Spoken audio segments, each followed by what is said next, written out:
Sean McVay opens up about Cooper Kupp, and in the words of the great Lloyd Christmas from Dumb and Dumber, so you're saying there's a chance. That's coming up next on Locked On Rams.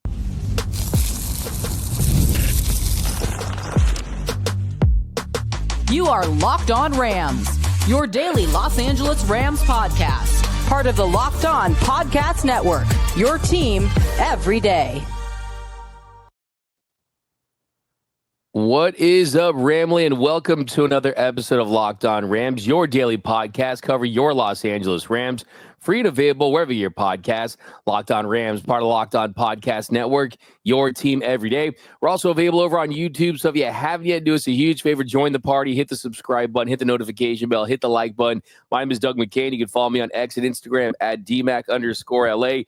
You can follow me at X and Instagram at DMAC_LA. I've been doing LA sports for over a decade, 24/7 sports, Bleach Report, SI, Dodgers Nation. And as always, I'm joined by the People's Champ, Mr. Travis Rogers, the Rams pre-half and post-game show host. He just finished his 9th season, going into his 10th season, covering your Los Angeles Rams. You can follow him on X at Travis Rogers. And on today's episode, Sean McVay opens up about bringing back Matthew Stafford, him continuing his career with the Rams. Also, he leaves the door open for Cooper Kupp. And Travis, that is where we are going to start today. I think that this will be music to a lot of Rams fans' ears, just the fact that there is a possibility of keeping him in the horns and hopefully, like he wanted to do, finishing his career with this organization. But what he said wasn't long or anything like that, but he essentially said that he doesn't like to speak in absolutes when it comes to anything player acquisition wise. And he said that I would never speak in absolutes as it pertains to Cooper Kupp. That's what he told reporters. So we'll talk about kind of how they could keep it. But hey, at the very least, it feels like there is more than a 0% chance. Yeah, and I think that's good news for Rams fans. That's obviously really good news for Cooper Kupp fans. It's funny because I think we need to be kind of specific in how we talk about Cooper Kupp, because is he what he was? Clearly, no. Is he a useful NFL player? Clearly, yes. And I think if you can find a way to get him on your team with a number that makes sense for both the team and the player, that's a win for everybody. It's not just, okay, can he get back to that Triple Crown Super Bowl MVP level? No, I don't think that that's a realistic expectation for him. But can he be a really good option for you on this team? Can Puka Nacua be the one? Can you start to use the tight end? Can Jamarcus Robinson continue to, become a useful player, and he still finds a way to impact this team week in and week out? Sure. They just got to find a number that the Rams can live with and that he can live with, and hope that there isn't another place around the rest of the league where, hey, look, come in here and maybe you won't be our 1, but you could be our 2, and we're not going to ask you to block and do all the things that the Rams have you do. We're not going to have you motion on every single play. We're going to let you conserve some of this energy, and we're going to get you closer to that number 1 wide receiver that you used to be. So there's a lot of balls in the air, but this is certainly an encouraging step in the reunification of Kupp and the Rams. Yeah, and he turns 32 in June. He's due a $7.5 million roster bonus this month. $5 million of that's going to be guaranteed. So essentially, it boils down to the best chance for him to come back would take a significant pay cut. I mean, you could take the $5 million of his roster bonus, accept that, and then take a massive pay cut on the $12.5 million in base salary that he owes. So how significant would that be? Would it be something where it's minimum plus incentives? Would it be just a fraction of that just because he wants to stay here, play with Matthew Stafford, continue to live in Los Angeles? I mean, it's better for his legacy. You mentioned the impact that he has on his teammates, almost as like a pseudo coach out there. He's essentially that. So I think that's going to be what it comes down to. Now, this happens all the time. There's hundreds of examples of players taking pay cuts. Now, I know the Players Association wouldn't like it if it was a player like a Micah Parsons or someone like that at the top taking a player's cut. That would be a pay cut. That'd be a totally different situation. But someone like a Cooper Kupp that's already made a nice chunk of change throughout his career for what he feels is the betterment of his career, staying in an organization he feels comfortable in, it wouldn't be outside the realm of possibility. Yeah, I like how you put that, D-Mac, that this isn't hey, look, this is my first bite at the apple. I need to go get every single dollar available to me because the NFL is a brutal league and you never know what's waiting for you around the corner. So I need to get what's mine while I can go get it. That's not necessarily the situation with him. Taking a hometown discount or whatever you want to call it is certainly a possibility. That being said, I do think, money, this sounds crazy, but I also think it's true. When you hear guys, and we're talking about millions of dollars in salaries, and they'll say something along the lines of, well, it's not about the money, it's about the respect. And I think that for the vast majority of us, we kind of roll our eyes and say, oh, yeah, right, disrespect me to the tune of X amount of millions of dollars. But it's true. This is the currency of the NFL. That's not just dollars and cents, but this is how pretty you are. This is how much we like you. Yeah. This is how much we want you to stay. And that is equated in money and in terms and in security. So egos get involved in these things. Cooper Kupp is not without ego, and I don't say that with any pejorative sense at all. I think all great athletes do, and he certainly is a great athlete. But they got to find something that works for both. Unlike the Stafford negotiation, this is a little different. This is something that the Rams can take a little bit more of an aggressive stance in and say, this is what we have. You could take it or not, and they'll live with the outcome either way. This isn't a gotta keep him kind of situation. This is we'd like to keep him, but he's going to have to bend if he wants to stay with us. Yeah, and my kind of big question, Travis, is kind of like, what is the Rams' top priority? Would their first priority be to go to Cooper Kupp and say, hey, would you be willing to take a significant pay cut? Question. Would Cooper Kupp go to the Rams and have that as a first option? Or is it like Sean McVay also told reporters that they are going to look at all three phases in replacing Kupp's spot, right? I mean, the draft, free agency, trade. So clearly they've kind of already started the process of replacing Cooper Kupp. So how does that fit into the timeline? And then also, when it comes to Cooper Kupp, McVay said, he literally said that he changed his life, that Cooper Kupp changed his life, right? I mean, it tells you that that's such a massive decision. He even said, quote, that it was the hardest decision that he's had to make as a head coach and that there was a lot of layers to it. So it just makes me wonder if they're just saying that just because they don't want to be overly, okay, so let's slam the door shut, he's gone, kind of out of respect. Or it's no, we're still going to try to find a trade. We might have to cut you. It might have to release if it comes to that. But at the end of the day, there's going to be more of a business decision type approach to this. Yeah, you bring up a good point, D-Mac. And because, look, people are saying all the right things right now about the legacy, and they want to keep him, and they want to find a way, and don't speak in absolutes, and don't close the door, and this, that, and the next thing. And I appreciate that, and I understand that. Let's rewind the tape towards the end of last season and in the postseason. How involved was Cooper Kupp in what it is that they were doing? Not much, right? And I know that, I can hear the football fans, and I can hear, oh, it's not just the amount of catches and the touchdowns. He does everything in the blocking game. He's having another. I get it, and I agree with you. How much impact did he have on the game week to week? And how much of a target was he for Matthew Stafford? How often was he the guy that they were breaking the huddle knowing that he was going to be the one to make the play? Not nearly as much as he used to. So while all those things that Sean McVay are saying, I believe to be true, that he did change, they showed up at the same time. They kind of came through the NFL together and learned the NFL game together. I get that. They weren't really using him in a meaningful way towards the end of the season. So if you're going to pay him, don't pay him based on the warm fuzzies you have in your heart. Pay him based on the production that you're going to have on the field. And then maybe this much, a little teeny tiny bit of the warm fuzzy stuff, and see if you can work it out. Because you and I and everybody, all of our everydayers, we're watching this like, where is he? Why aren't they, why can't they get him going? And I think that's the part that you have to remind yourself when you go into a situation like this, trying to figure out what you want to pay him and what he might be worth and if there is a better option or not. I'm not saying that there is. I'm saying don't get caught up in the emotion of what it used to be. Understand what it is. And like we talked about yesterday, and this is why you got to listen to Locked On Rams every day, that this isn't just an emotional thing. As hard as it is, sometimes you have to say goodbye to one of your favorite guys in pro sports. It sucks, man. It really sucks when it comes to this, but that may be where they are with Cooper Kupp. And that's why it's like you can take the hopium, right, and hope that he gets back to the guy that he was a couple of seasons ago. But the truth of the matter is look, I mean, just take one stat: yards per game. His Triple Crown season, 114.5 yards per game. Last year, 59.2 yards per game. He's essentially 50 to 60% of the player that he was from a production standpoint. Then you factor in the missed games. Last year, played in 12 games, made 11 starts. Year before that, 12 games, 11 starts. Year before that, 9 games.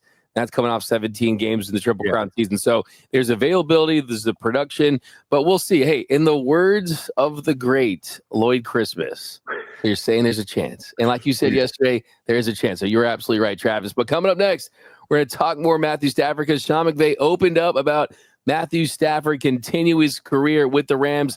That's coming up next on Locked On Rams.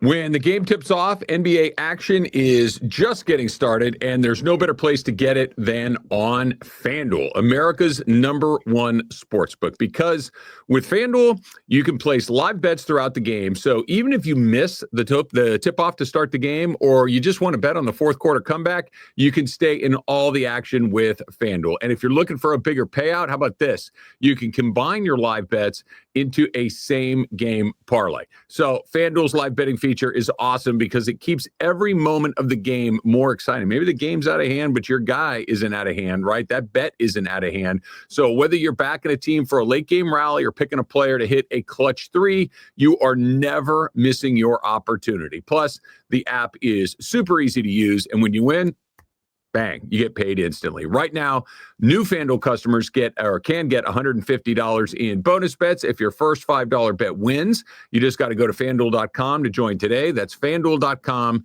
for your shot at $150 in bonus bets. Make every moment more with FanDuel, the official sports betting partner of the NBA.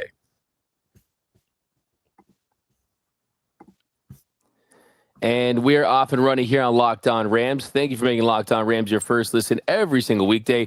Free and available wherever you get your podcasts. Locked On Rams, part of Locked On Podcast Network, your team every day. Also, if you're new to the channel, got a lot of new viewers, a lot of new listeners lately. Definitely subscribe to the podcast, write a review. And we just want to send a special shout out to those everyday listeners out there.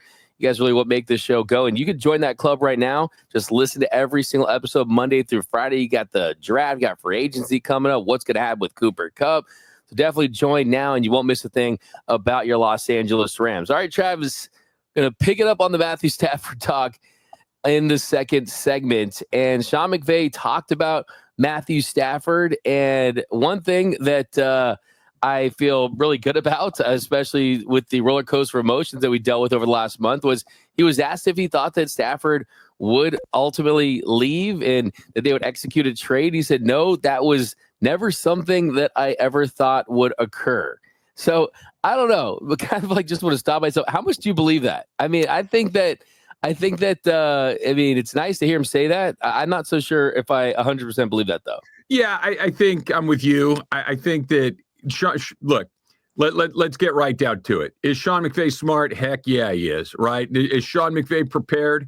Heck yeah, he is. Does Sean McVay prepare for every possible contingency in every game, in every scenario, in every play call, and everything that he's done in probably his entire life? Yeah. So if they're getting into this and it's like, oh, no, nothing, we're going to keep him no matter. Okay, that doesn't sound like Sean McVay. That sounds like I'd love to keep him. I hope we keep him. Our best chance is to keep him. Our opportunity to win games is to keep him. But I can't imagine that there wasn't a meeting or a phone call or a Zoom or whatever it is where they all sat down and said, okay, if we can't get this done, what's plan B? Because the noise isn't always right, but the noise sometimes has kernels of right in it. And Matthew Stafford was looking, the second you give a guy permission to go talk to other teams or give your agent permission to go talk to other teams, the possibility of him leaving is real. That is a real moment there. So I get what he's saying, but I would imagine that everybody in that building at least had a meeting or two about if, in fact, Matthew Stafford isn't our guy, where do we go from there? Yeah, look, I was on a couple of shows talking about this, and one thing I was saying, I was like, hey, once I knew that they were getting the last meeting, I was going to bet on Sean McVay and Les need to figure something out. As long as they were going to meet face-to-face before any decision was made and that their goal was to keep him, I'm betting on those dudes to close. I mean, it's like Roki Sasaki in the last meeting with the Dodgers, right? And in Bel Air and you're not going to say no to Shohei and Andrew Friedman, Moogie Betts, right? It's a wrap. Like you're not going to say no to Decoy, right? I mean, he was there too. So I felt very confident going into it, knowing that, the Raiders and Tom Brady and all those guys kind of put on the full court press. At the end of the day, we know that once you get to Southern California, you don't like to leave, man.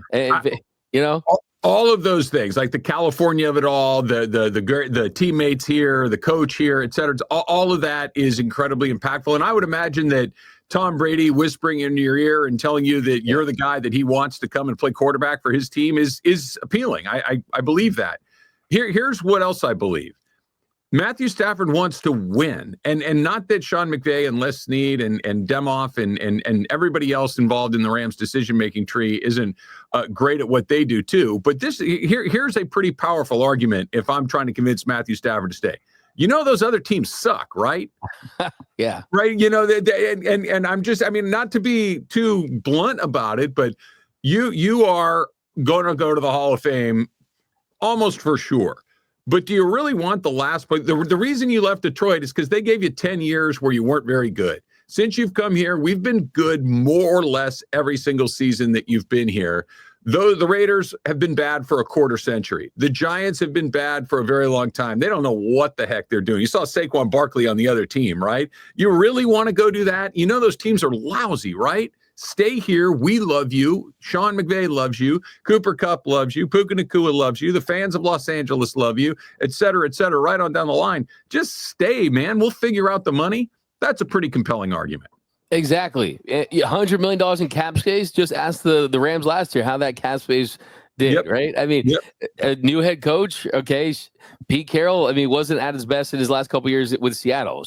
Tom Brady as a guy that's executive, ask Michael Jordan how that worked, right? I mean, there are no guarantees. The field turf isn't always greener, right? So I think if you're the Rams and Sean McVay and Les Snead, I would feel so confident about the organization you built and say, okay, just go for it, man. We're gonna figure things out here in Los Angeles because of great ownership and a great culture, right?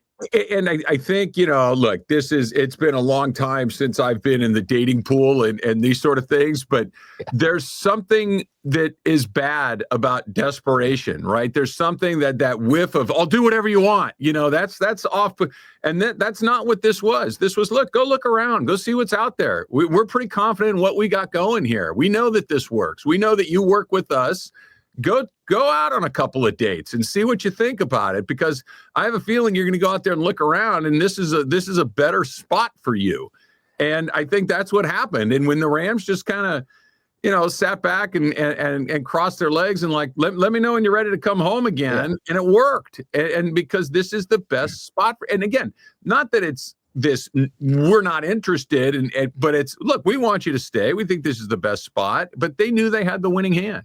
And if they had any level of separation, they kind of knew they were best together. True story. I haven't been on the dating game for a while either, but last time me and my wife actually broke up, right? And we actually matched on Tinder while we were broken up. And that's how we decided to get back together. I swear it's a true story, right? So if that's the case for Matthew Stafford, you know what I'm saying? Like, they knew that they were per for each other. And then Sean McVay also said Tony Pastors will work through all these semantics with our group, but ultimately we were able to agree on what that adjustment would be for this coming year with the 2 years that he has remaining under contract with the Rams. So interesting about this is, look, he's got 2 more years left on his contract, but it doesn't mean Stafford is guaranteed even the following season. So they're going to be back at the negotiating table with Matthew Stafford next offseason. So if you thought this was over, it looks like it's going to continue after next year, possibly. It's a win-win, because, and here's why. Let's play out both scenarios. Okay. Let's say that fast forward and it's March 4th, 2026 instead of 2025.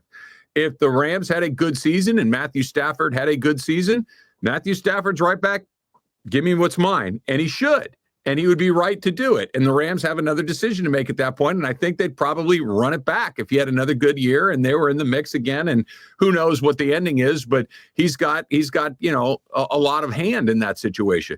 What if the Rams aren't very good? What if the Rams struggle? What if Matthew Stafford seems to has a season that is below his standard? I think that's when the Rams take a different stance. It's like, look, we tried it. It didn't work. Peace out. Sayonara. Good luck. Happy trails. And go enjoy Las Vegas or wherever it may be next if that's what you want to do. But I think that just doing this year by year moving forward, it is beneficial to both parties, but a little more beneficial to the Rams because they can kind of move on from it whenever they need to. They're not locked into that crazy number that some of these quarterbacks are. And look, I think Matthew Stafford's going to be terrific. There's a world where he's just okay. There's a world where he regresses a little bit, and you'd like to be able to kind of get out of that as quickly as possible if that's how it pans out.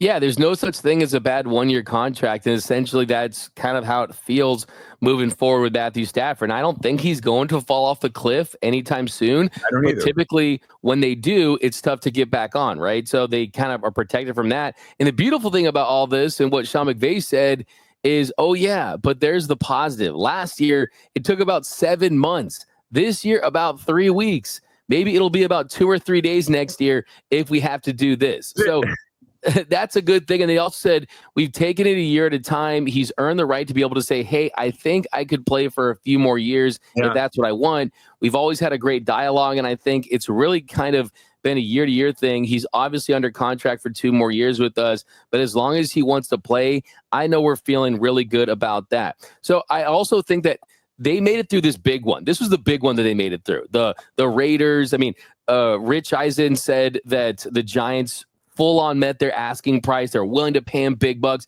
Making it through this one, I think, was the big hump. I think having a good year, good free agency class, draft, they continue to hit, young players emerge. I think next year will be much easier than this year. The longer you say no, the harder it is to say yes. Yeah.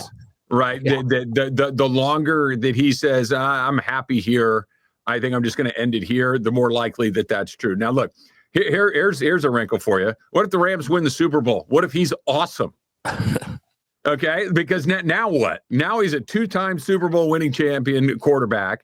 Now he's a guy who's 38 years old, but he's got 2 rings in his pocket. He's coming off as now that's when you have to maybe rip up the whole thing and give him something that you might not want to do, or that's when you pull the ripcord on the whole thing and say, look, we got exactly what we wanted out of this. Here comes, the next version of the Los Angeles Rams. But I think that I would love for that. That'd be the best problem ever. Best problem ever. But I think that the possibility of Matthew Stafford playing for a third team in his NFL career, it's not 0, but we have gotten into the low single digits at this point, because I think if he were going to move on, we just would have seen it happen, and he didn't. Yeah, I'm lost from that last scenario. Got me feeling nice. Yeah, right. That's a good scenario. That's a great scenario. I love that. But coming up next, we're finally going to talk about something that's not Matthew Stafford and Cooper Kupp. The Rams draft a receiver in the first round. That's coming up next on Locked On Rams. And welcome back to Locked On Rams. Thank you for making Locked On Rams your first listen every single weekday. Free and available wherever you get your podcast. Locked On Rams, part of Locked On Podcast Network, your team every day. All right, Travis. So Dane Brugler, his mock draft for The Athletic, has the Rams selecting Ohio State receiver Emeka Egbuka with the number 26th pick. He says, with Cooper Kupp on his way out, the Rams don't have many answers at receiver beyond Puka Nacua and Jordan Whittington. Egbuka is already a pro in terms of his mindset and versatile skill set. So Egbuka, 6'1", 202, not a massive burner. I mean, he's kind of like a 4.42 type of guy. I mean, that's still really solid, and he was massive for that Ohio State team, him behind kind of Jeremiah Smith, and play with all those great receivers at Ohio State. Tough, strong hands. I think fits kind of what the Rams look for as far as their mold of receivers. I kind of want a more of a stretchy type receiver to put alongside Puka Nacua, but Egbuka, I mean, I watched a lot of him in college. He's a guy that his floor is really high. I think his floor is like a solid B, might never get to an A+, but a solid B+, A- type of receiver at the NFL level for a long time. I didn't know that there was another receiver on Ohio State not named Jeremiah Smith. I think he caught every single pass for about 4 months for that team and was just unbelievable. But yeah, no, look, I think the Rams have done a pretty good job of finding guys that fit in their system, of understanding what it is that they're going to ask these guys to do, and and how they slot in.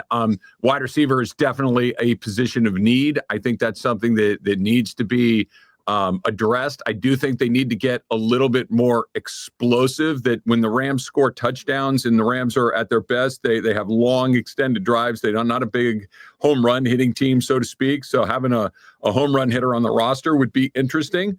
I don't know if this player is that, but I think that to me, that's where you're looking in the draft, that you got Alaric Jackson squared away, that Rob Havenstein has said that he's coming back, that the interior of your line seems to be pretty good, that offensive line is always where I would look first, but I think they're in a pretty good spot there.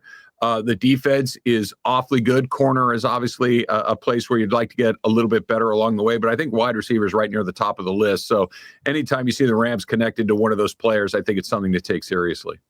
Yeah, and I think that it's increasingly becoming more likely that it is wide receiver in the draft, in the sense that, look, I mean, T. Higgins got tagged. There's a lot of talk that the Bengals are going to look to work out some with him, the Buccaneers with Godwin. So it's not a deep draft for true impact wide receivers. So if you want to find your guy, it's probably going to be through the draft. So, I mean, it could be wide receiver, it could be tight end, could use another lineman. I mean, Rob Havenstein, and he's got more yesterdays than tomorrows in his career, as they say. Yep. So I think they could go a couple of different ways, but I am kind of hoping that they go with the skilled position, receiver, tight end, this draft. Yeah, it's more fun, right? Yeah, it's always more fun when you take somebody that might end up scoring some touchdowns. But it also sometimes might not be the best move, because, like you said, look, here are the guys that you pay, right? Here are the guys that you keep looking for. Yeah, quarterbacks, guys that protect the quarterback, and guys that hit the quarterback. Those are the three guys that you look for. I think after that, it is wide receiver. So hopefully we have some exciting stuff to talk about. Yeah, BPA, best player available, right? But that is going to do it for this episode of Locked On Rams. My name is Doug McCain. You can follow me on X and Instagram at DMac_LA. And you can follow the People's Champ, Mr. Travis Rogers, at Travis Rogers. We'll be back for you tomorrow. We're going to get into a lot of draft stuff. If anything breaks with Cooper Kupp or anything like that, be on the lookout for another emergency episode. We'll always be ready to go if anything breaks. But exciting times. You got free agents, you got the draft coming up, but we'll be back tomorrow. Yeah, and if you haven't yet, definitely do us a huge favor. Head over to YouTube, subscribe to the Locked On Rams YouTube channel. It's the fastest growing Rams YouTube channel. And if you comment over there, we're going to start featuring your comments on a weekly mailbag episode that we're going to be doing throughout the off season. Just put Ramley, put question, put something down there, and to let us know that we'll be reading all those questions, and we're going to be featuring them on the show. So we'd love to get all your guys' takes and hear all you guys out there and everything that you're feeling about your Los Angeles Rams. We definitely want to include on this show. And also on the podcast side, if you write us a review, really appreciate that. And if you're on just watching the YouTube side, definitely subscribe to the podcast side too, because we're going to start getting some podcast exclusive. We're going to be doing some interviews with players this offseason, so be on the lookout for that as well. But that's going to do it. And until next time, whose house? It's Locked On Rams house.